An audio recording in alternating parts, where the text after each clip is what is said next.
For me, the biggest reason to learn how to cut up a chicken is because it is much cheaper to buy a whole chicken rather than individual cuts. Also, I save the leftover parts for making stock. Like many things, cutting up a chicken gets easier with practice. To cut up the chicken, you will need a sharp boning knife. First, start with a leg.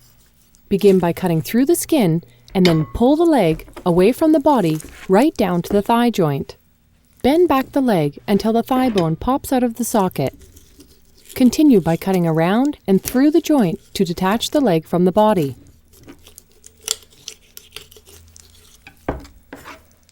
Do the same thing on the other side. The reason we cut around so far is that we want to cut out that little morsel of meat on the bottom side called the oyster, which is a very flavorful piece of meat. By cutting through the joint and not through the bone, you won't have any shattered pieces of bone in your chicken.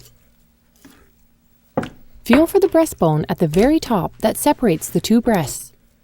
Make a shallow incision on one side of the breastbone. This cut should follow the breastbone for its entire length. Deepen the incision by using the tip of the knife to follow along the rib cage.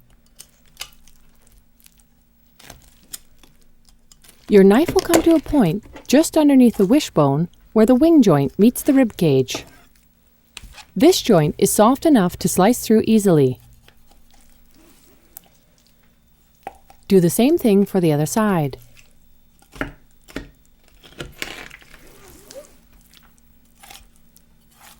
Remember to keep the bones for making stock. To remove the wing from the breast, simply turn the breast over and cut between the breast and the wing joint. Try to remove as little meat as possible from the breast itself. Now remove the skin and trim any excess fat.